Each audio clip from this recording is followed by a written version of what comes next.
That's Ruby. Oh, Jake, I'm so glad you're here. Honey, how are you holding up? I'm fine. With you and Jake, I'll be fine.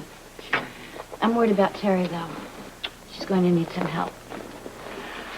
Jake, Terry's in the next room. Could you get her, please? Sure. I'll be right back. You okay? Oh, yeah. Black and blue from kicking myself. I should have made you leave, Brock. Ruby, there's no way you could have made me do something that I wasn't ready to do at the time. There must have been a way.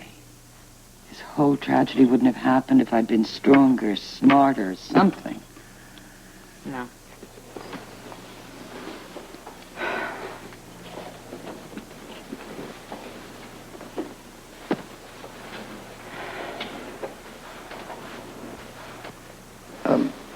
You want me to talk or shut up?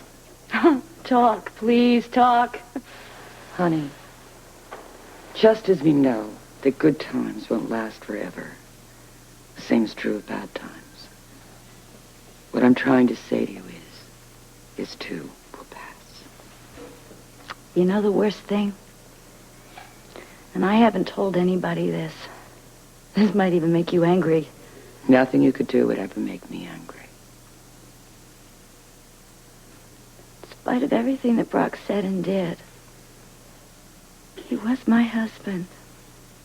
And I loved him.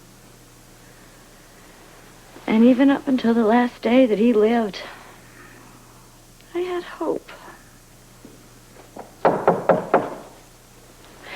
That's Jake and Terry.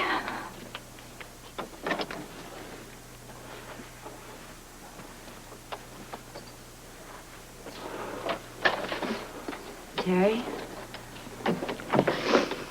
Do I have to go? For your sake, I think you should go. Why?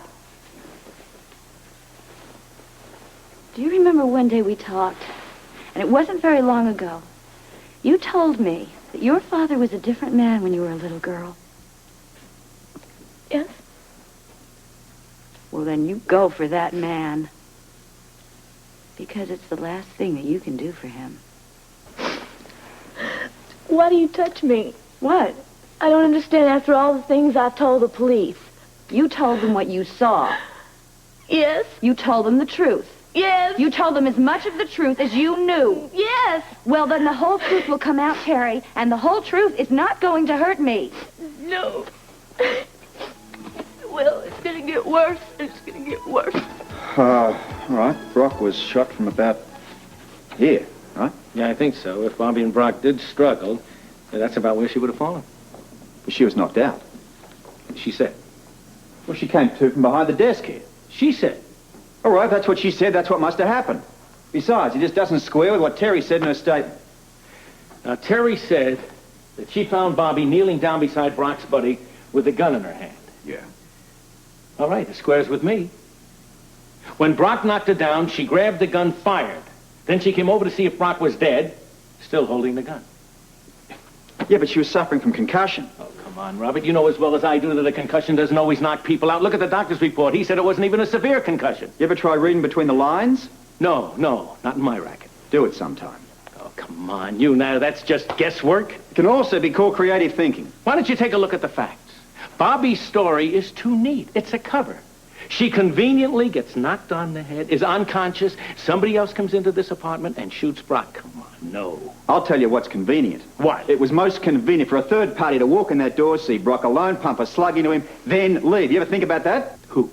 Whoever has the third bullet in them. Look, we have checked every hospital, every emergency clinic within 100 miles of Port Charles, asking if anyone showed up with a bullet from a .38 caliber gun in them. And you know what the answer is? No one. Where's that third bullet? I don't know. Hey, here's an idea. Maybe at the beginning of the fight, Brock got so hot under the collar that he just went over here and he opened up these terrace doors, and that's where the third bullet went. How do you like that? In January, he opens the doors for fresh air? Sure, why not? You're forgetting the statements of the two women who maintained the terrace doors had never been opened. Well, maybe one of them closed the doors and just doesn't remember it. So now who's guessing? Tell me something. Why didn't Bobbie say that she shot Brock in self-defense? Because she never killed him.